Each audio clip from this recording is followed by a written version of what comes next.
অন্নপূর্ণা ভান্ডার প্রকল্পের টাকা দেওয়া নিয়ে বড় ঘোষণা করলেন মুখ্যমন্ত্রী শুভেন্দু অধিকারী। আগস্ট মাসের 17 তারিখ থেকে অন্নপূর্ণা ভান্ডার প্রকল্পের টাকা দেওয়া শুরু হয়েছে।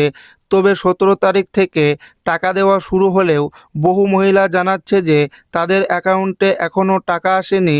টাকা না আসায় বহু জায়গায় মহিলারা বিক্ষোভ দেখাতে শুরু করেছে। তবে যে সকল মহিলারা যোগ্য হওয়ার সত্ত্বেও টাকা পাননি তাদের টাকা কবে দেবে? যারা টাকা পাননি তাদের টাকা দেওয়ার ঘোষণা করলেন মুখ্যমন্ত্রী শুভেন্দু অধিকারী। তো অন্নপূর্ণা ভান্ডার প্রকল্পের যারা টাকা পাননি তারা কবে টাকা পাবে, অর্থাৎ কত তারিখে পাবে, সমস্ত কিছু জানিয়ে দেব আজকের এই ভিডিওটিতে এবং আপনাদেরকে প্রমাণ সমেত দেখাবো। তাই ভিডিওটি প্রথম থেকে শেষ পর্যন্ত দেখবেন এবং আপনি কোন জেলা থেকে দেখছেন অবশ্যই কমেন্টে লিখে জানাবেন। আগস্ট মাসে এখনও টাকা মেলেনি। অন্নপূর্ণা ভান্ডারের টাকা না পাওয়ার কারণে চিন্তায় রয়েছেন। চিন্তা করবেন না, যারা টাকা পায়নি তাদের টাকা দেওয়ার ফাইনাল তারিখ ঘোষণা। অন্নপূর্ণা ভান্ডার বঞ্চিত আবেদনকারীদের হতাশ না করার জন্য এবার বিরাট পদক্ষেপ নিল পশ্চিমবঙ্গ সরকার। মুখ্যমন্ত্রী শুভেন্দু অধিকারী আগেই জানিয়েছিলেন 30 আগস্টের মধ্যেই প্রত্যেক যোগ্য উপভোক্তার অ্যাকাউন্টে যাচাই করে 3000 টাকা করে দেওয়া হবে। তবে অনেকের দাবি আবেদন করা সত্ত্বেও এখনও কানাকড়ির দেখা মেলেনি। টাকা পেতে এবার বেশ কয়েকটি পদক্ষেপ মেনে চলা জরুরি। আসলে যাদের আবেদন রিজেক্ট করে দেওয়া হয়েছিল তাদের আবেদন পড়ে পুনরায় আন্ডার ইনকোয়ারি পর্যায়ে রাখা হয়। যদি আপনার স্ট্যাটাস এরকম দেখায়, অবিলম্বে এলাকার বিডিও অফিস, পৌরসভায় লিখিতভাবে অভিযোগ জমা করতে পারেন। তবে হ্যাঁ, লিখিত আবেদনের সঙ্গে অবশ্যই সেলফ অ্যাটেস্টেড করে কয়েকটি ডকুমেন্ট জমা দিতে হবে।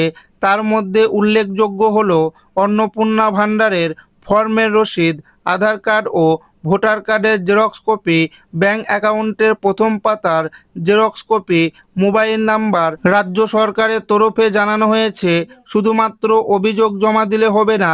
অভিযোগ জমা দেওয়ার পর অবশ্যই সংশ্লিষ্ট আধিকারিক কিংবা কাউন্টার থেকে সিল এবং তারিখসহ একটি রিসিপ্ট কপি নিজের কাছে রেখে দিতে হবে।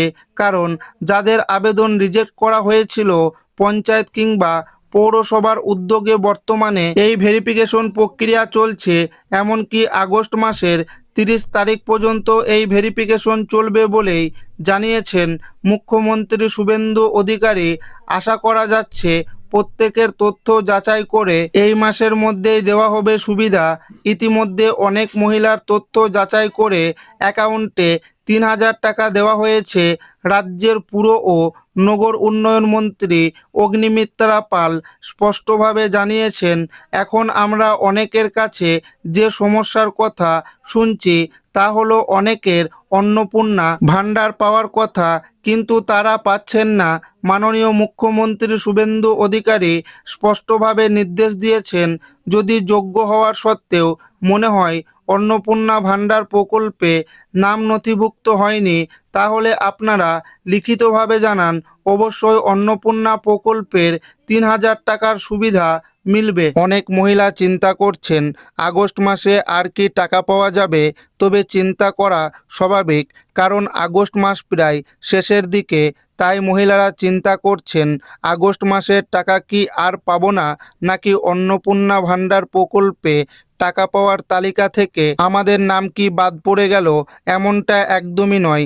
মুখ্যমন্ত্রী শুভেন্দু অধিকারী আজ জানিয়ে দিলেন, যারা আগস্ট মাসে এখনও পর্যন্ত টাকা পাননি তাদের টাকা আগামী 27 থেকে 28 তারিখের মধ্যে ব্যাঙ্ক অ্যাকাউন্টে পাঠানো হবে।